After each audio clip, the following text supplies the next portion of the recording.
my name is Meghan Tyler. I'm a playwright and an actor and all-round sort of creative human person. Welcome to Anyone Can Write a Play. This is going to be a 4-part workshop series, which is part of the Traverse Theatre's First Stages Festival. Now, anyone can write a play. That sounds like it might not be a true statement, but it is one that I believe. So I promise you, if you're watching, from now until the end of this workshop series, we are going to write a play together. Anyone can write a play. That might be quite the statement that you're sat at home going, well, that's bollocks. You have to go to uni to study playwriting. You have to join a bunch of courses to do playwriting. Like, not anyone can write a play. I'm here to tell you that you're wrong. I started my training as an actor. Did not expect the playwriting thing to kick off at all. And I sort of on the daily have this imposter fear syndrome where I'm at the laptop and my little brain is going, what are you doing? You're not trained for this. There's people that, what structure? I don't fucking know structure. It's not that difficult. You don't need to have like a robust playwriting education to be able to write a play.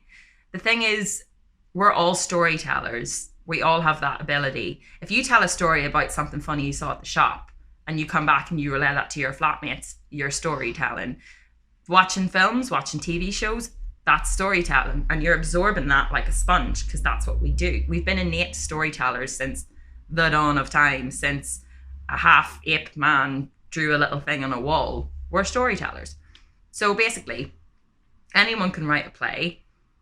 I'm not only going to say that as a statement and talk in this sort of fruity way about playwriting. What we're going to do over the course of these 4 workshops is using tools, using different exercises that might seem a little bit off the wall, on just from 2 words that you guys will come up with yourselves, we're all going to write a play. So from the start of this workshop to the end of this workshop, I promise you, we will all write a play.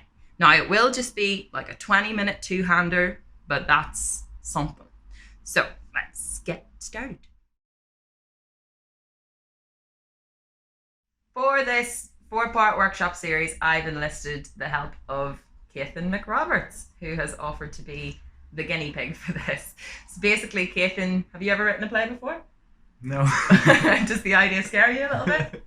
Terrifies me. Yes, okay, cool. So basically, Cathan's going to act as you guys. Is going to ask me questions if things aren't clear. Is going to ask me questions on the workshops, and it's just going to act as a sort of example so that you guys have like an actual representation here of how this will work. So basically what you'll need for this next section is a paper and a pen. You can also just, like, people write the way they write. If you're more comfortable to sort of dictate it with your voice to your phone, if you want to type on your phone, if you want to use your laptop, that's totally fine. Just whatever method you guys need to use for writing, do that. So we're doing pen and paper. Got classic. Nice one with my boobs on it.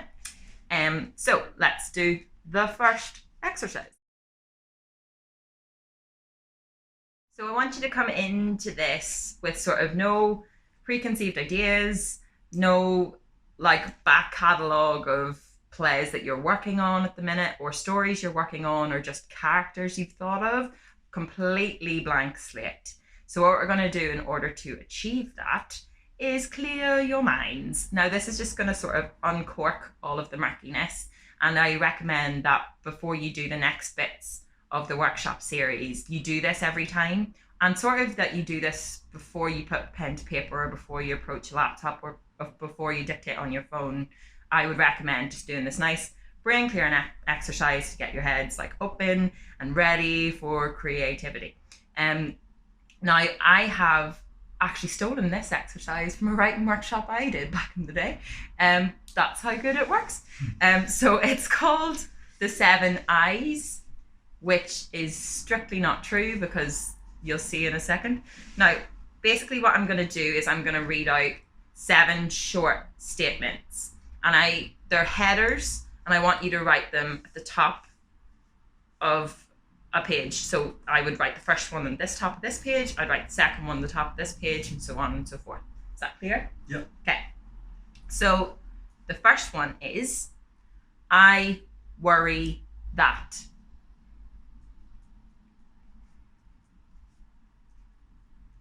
I worry that. Okay. Number 2 is, I have learned. I have learned. Number 3 is, my heart feels. And that's the rule breaker because it's not an I. My heart feels. Number 4 is, I think.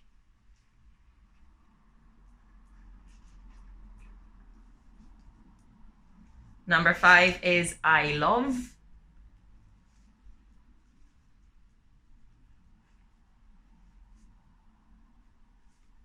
Number 6 is, I hate. I hate. And number 7 is, I hope.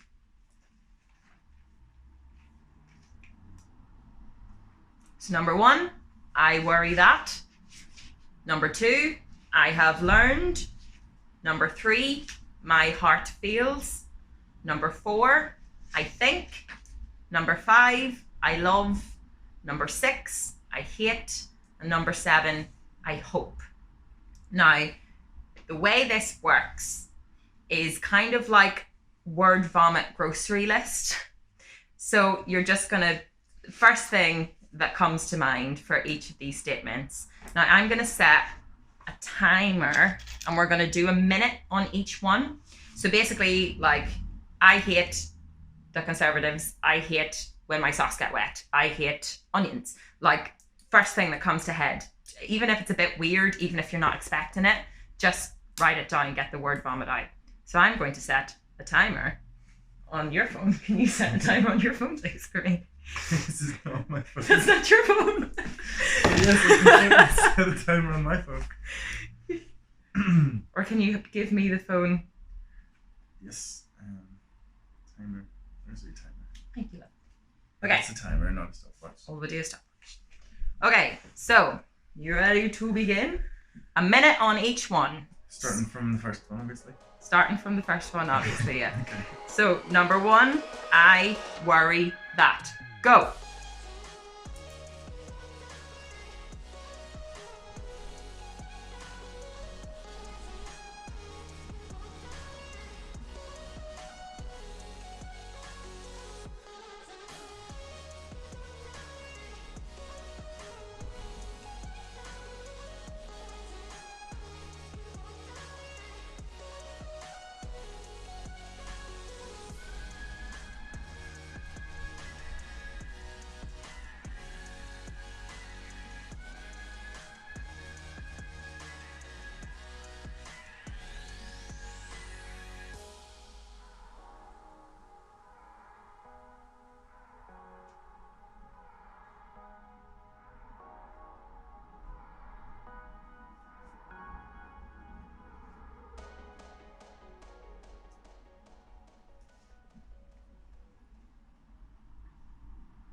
Okay, stop. Ooh, okay. Next one, number 2, I have learned. Go.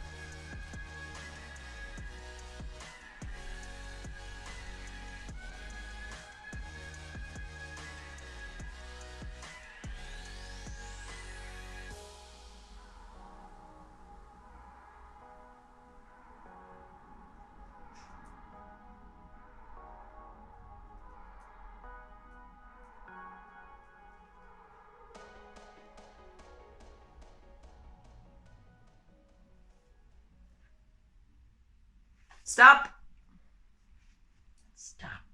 Stop. Number 3, my heart feels. Go. My heart feels.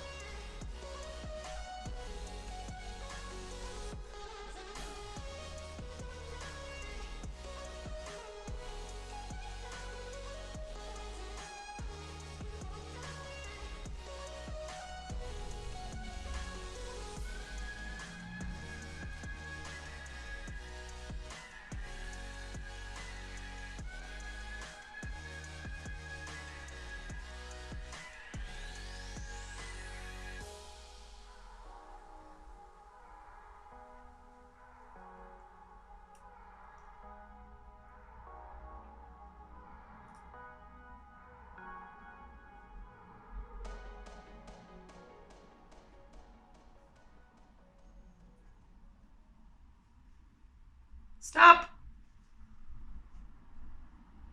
Number 4, I think. Go.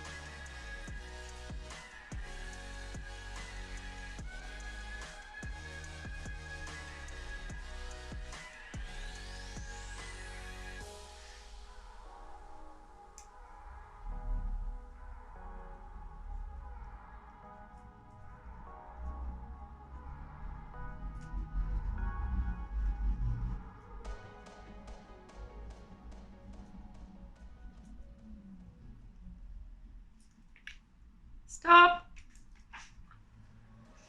Number 5, I love. Go.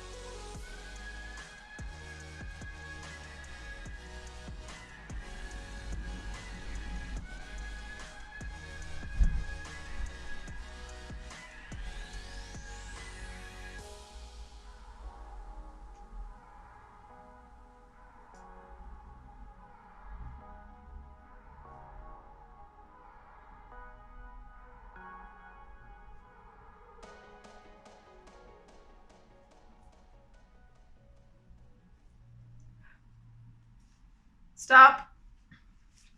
Number 6, I hate. Go.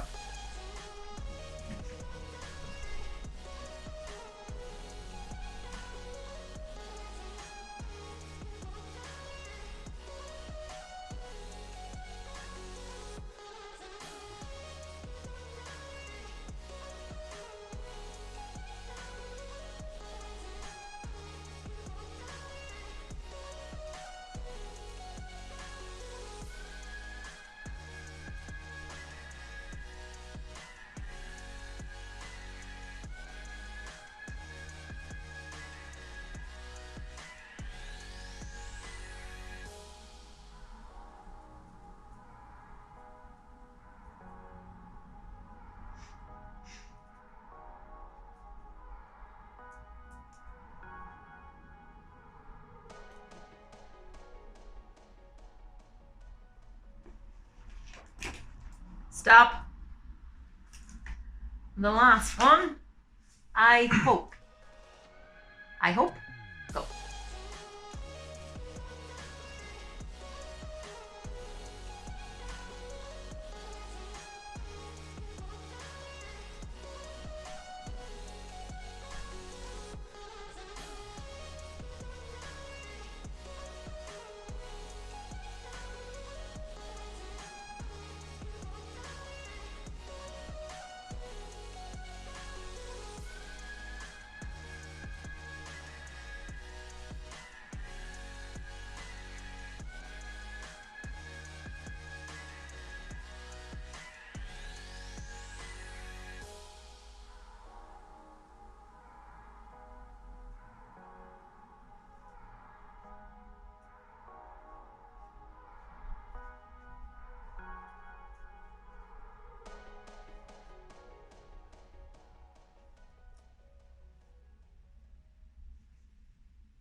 and stop.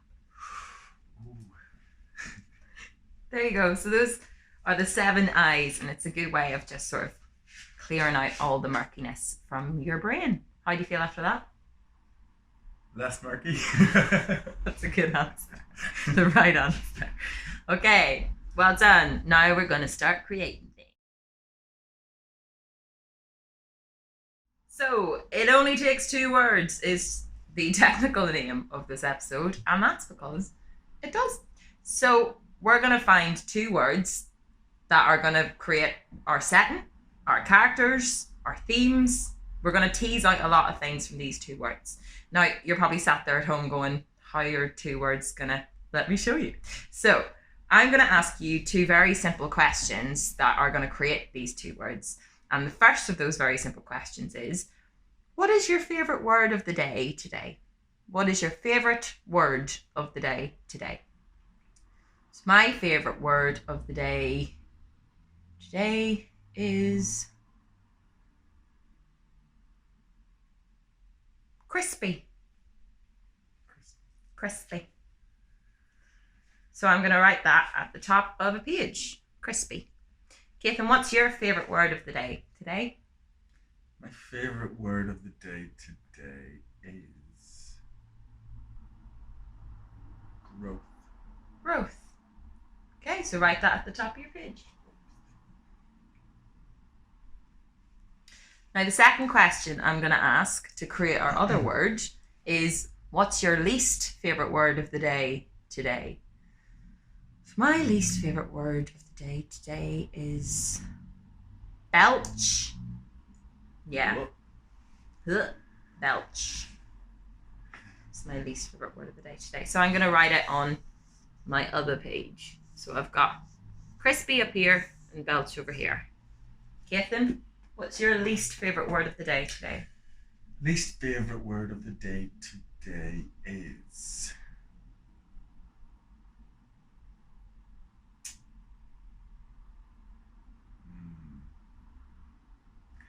Let's go with swelter. Ooh, I hate it. Swelter. Swelter. It's a good one. It's a good, awful word. Swelter. Okay, so now you should have your favourite word of the day and your least favourite word of the day. Now what we're going to do with these 2 words is a little exercise that is going to sort of work how we did the 7 eyes beforehand. So you're going to do like a connection brain vomit shopping list thing. So I've got crispy here, which I would be like, okay, winter, frost, potato, cheese and onion crisps, crispy bacon would sort of start making connecting words. So what we're going to do is for connecting words and phrases, sorry. So what we're going to do for 2 minutes per word, I'll set another timer, is just do this sort of mind word map again. Is that clear? Yeah. Yeah? Okay, so I'm going to set a timer for 2 minutes. And for 2 minutes, under our favourite word, we're going to write a word map. So, ready? 3, 2, 1, go.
10 seconds left.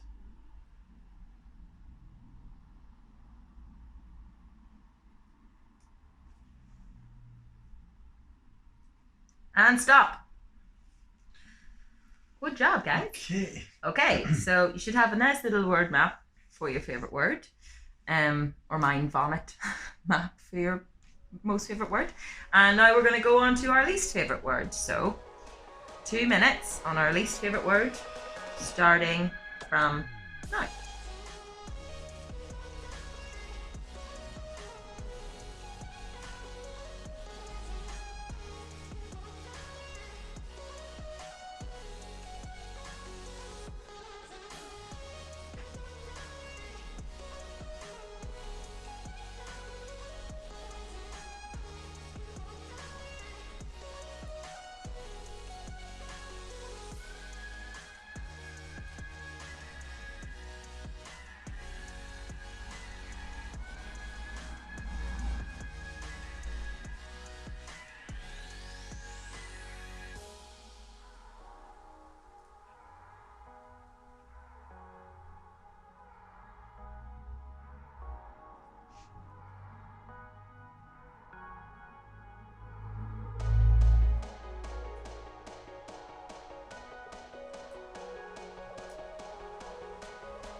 Got 10 seconds left.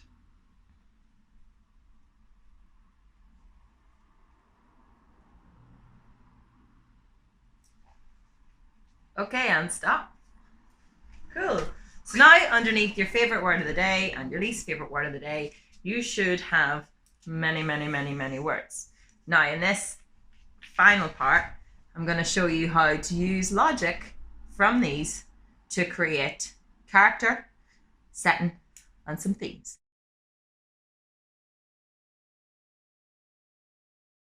Okay, so for the next stage of this exercise, what we're going to do is we're going to start sort of spitballing from the words we have and start making sort of logical connections between them to inspire us for a setting, for two characters, and for some general themes.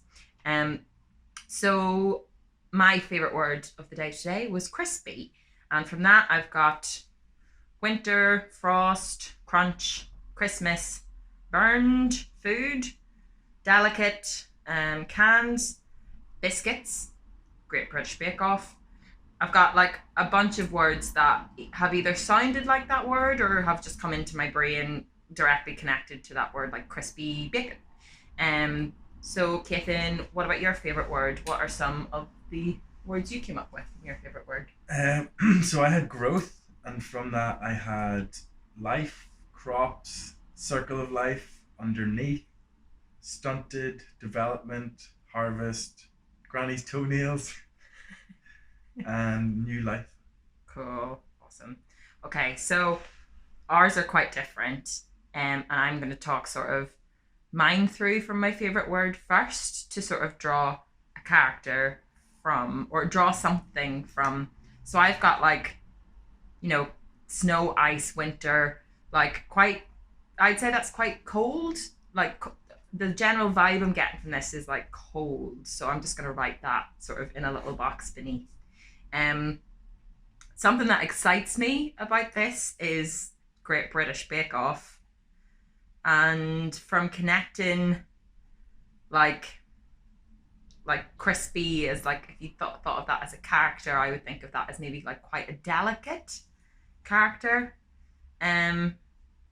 So I'm thinking from this, thinking of maybe someone quite delicate who was on the Great British Bake Off, was a contestant in the Great British Bake Off. And winter is sort of sticking out to me as maybe a time of year that this play could take part in, that this play could happen in. So winter, maybe Great British Bake Off contestant who's quite maybe delicate, quite sensitive. Maybe they burned their biscuits and they were too crispy, and that's why they got kicked off. So that's maybe one character, maybe one sort of season that I've like drawn out from my word crispy. So Kaithin, sort of applying that logic, what do you have?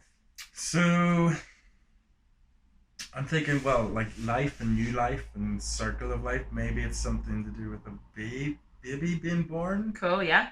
Um, That's a big event. That's good. yeah, and it could be possibly in a hospital. I'm gonna write these down. Hospital, baby. I've got Granny's toenails. Maybe Granny could be there. Grannies are very important to help out with new babies. Cool, great. These are just all spitball, and none of this is precious, but it's good for like just a kick-off sort of ignition point. So now we come to sort of where we might mine to get our second character, or a wee bit more context about how we can create a play from absolutely nothing. So I had belch as my least favourite word of the day. Mine went straight to Homer Simpson, and then went to men, and then I was like, Miss Trunchbull from Matilda. I've got sort of smell, gross, rudeness, fizzy drinks, heartburn, manners, breath, food, after dinner, heavy, throat.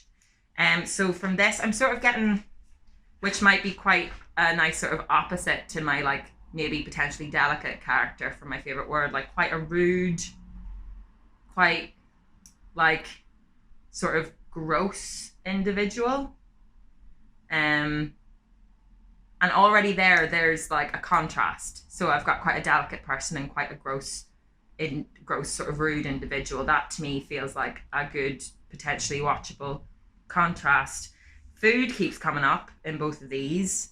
So it's got to be something like a dinner, or an after dinner, because belch is like an after dinner thing. And I'm thinking if my favorite word of the day, crispy, if my person, this sort of delicate individual who is a baker, there could be maybe they've like joined another baking competition, but the judge of it is this quite rude, gross, smelly, horrible individual. Yeah, maybe that's it. So I'm just gonna write that down. Kaithin, what was your least favourite word of the day? So mine was swelter. Okay.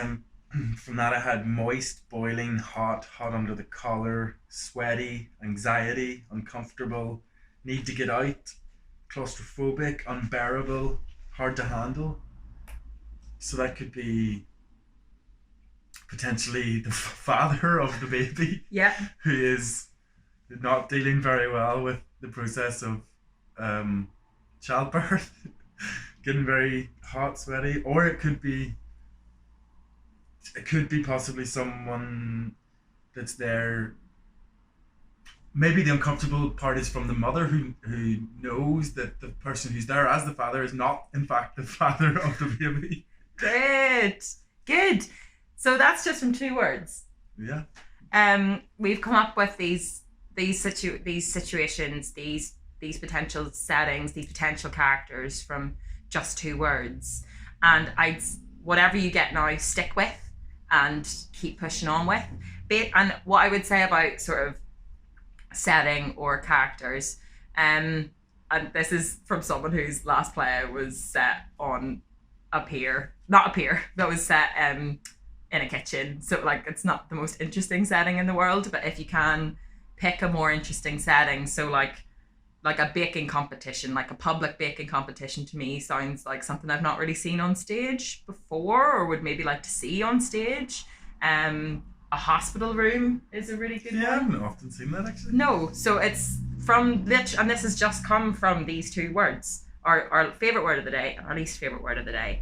Now if we sort of move on to like some potential themes, now themes can come and go, and I guess the trick with themes is like think about what makes you angry or excited or passionate. So like I mean, big one for me is misogyny, which could tie in really well. And this is like quite a delicate woman who has had to be confronted by this quite gross judge for this baking competition. Like that's an interesting dynamic, and that makes me angry, makes me passionate. What about you, Kate? Trying to think, like theme of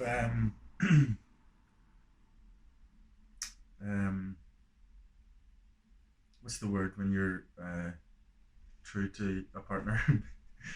Loyalty. Well, loyalty. Well, yes, and well, yeah, I guess loyalty. And whether there has been or hasn't been loyalty, there's just so many ways you can play with it, I guess. And loyalty and lies. Loyalty and lies. Two big uns. Good. So from there, that's like if you get passionate about it, it'll sort of feel your writing. So what I will say is we're sort of coming to the end of our first workshop. Now, keep a hold of these. I would say don't look at them again. Your brain will sort of mull over whatever logical sort of conclusions you've come to do with potential characters, potential settings, potential themes.